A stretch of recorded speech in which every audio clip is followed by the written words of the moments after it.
500 anos depois de ter liderado o movimento que mudou o Ocidente, Martinho Lutero voltou a fazer bastante sucesso.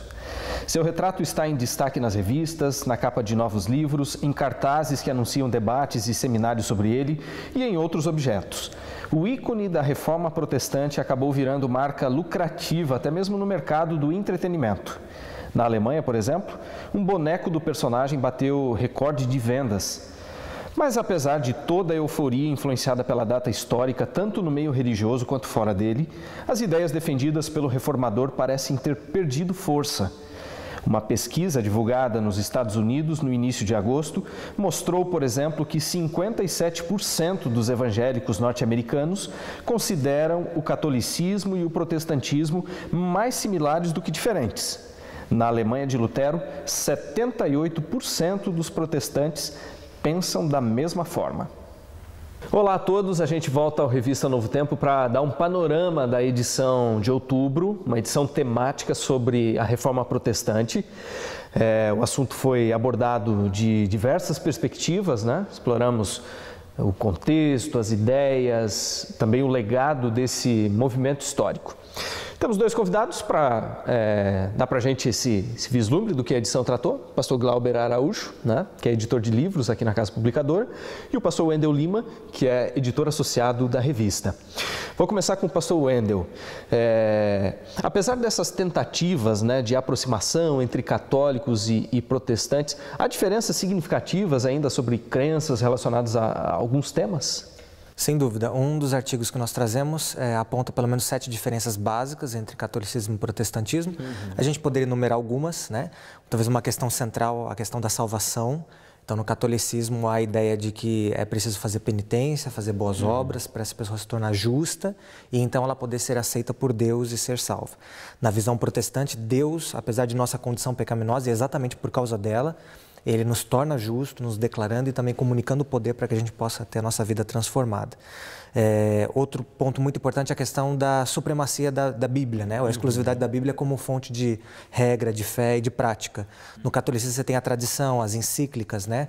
O que os pais da igreja disseram.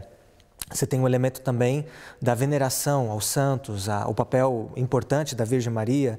E o protestantismo olha essas pessoas como ícones importantes da história do povo de Deus, mas entende que apenas Cristo é o único mediador. O sacerdócio de todos os crentes, a ideia de que a Bíblia não pode ser interpretada só pelo clero, mas todo mundo pode ter acesso a Deus e entender a palavra e ser alcançado por ela. Então, basicamente são esses elementos que são diferenças realmente muito significativas.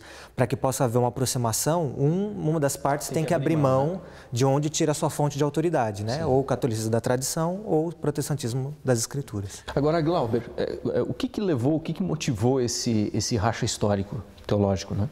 Bem, nós estamos comemorando nesse ano a ação de Lutero ao protestar, ao criticar, né, a ação católica na venda de indulgências.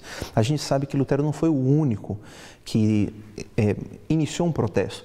Antes dele e depois dele, muitos tentaram. Mas o contexto que permitiu que as ideias de Lutero fossem aceitas era justamente a ideia de que a salvação ela poderia ser vendida por meio das indulgências.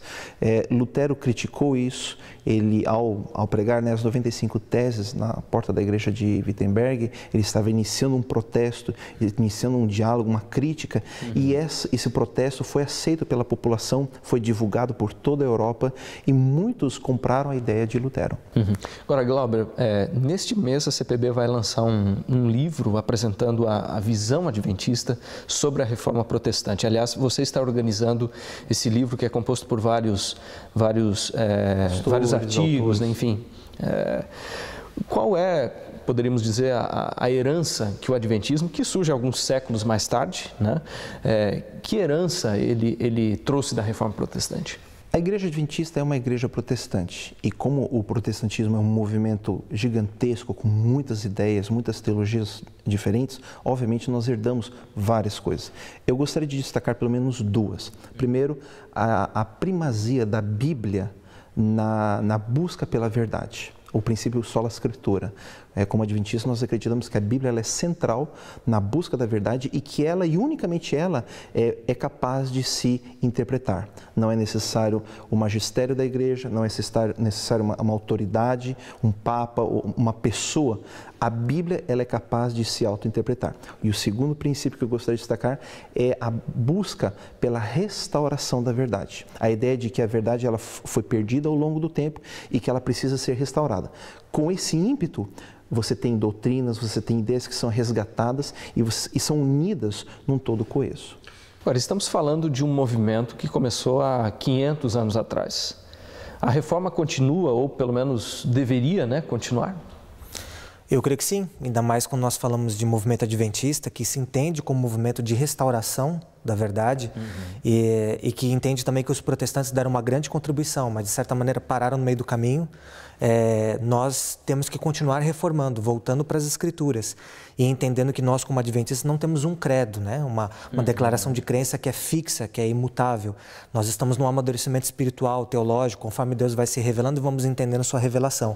Portanto, aquilo que nós já conquistamos e estabelecemos deve servir de plataforma para que a gente possa continuar avançando para onde Deus vai nos dirigir. Sim, como o pastor Marcos até comentou no editorial dele, a igreja não pode congelar as suas ideias. Exatamente. Cada tempo apresenta desafios novos e a reforma ela sempre exige a volta às Escrituras, a busca, a pesquisa e a apresentação dessa verdade numa luz, numa forma que seja contextualizada e relevante para aquele tempo. Bom, eu quero agradecer a presença de vocês aqui e lembrar aqui o nosso telespectador de que, além da edição especial, impressa, no dia 31 de outubro, que é a data do aniversário dos 500 anos da Reforma Protestante, o site da RA vai trazer uma página especial com perfis, histórias dos principais reformadores. Como vocês destacaram aqui, Lutero não foi a única voz a lutar por uma reforma na igreja na época. O endereço está aparecendo na sua tela. A gente agradece a sua audiência, desejo um bom fim de semana e a gente espera encontrar você na próxima. Até lá.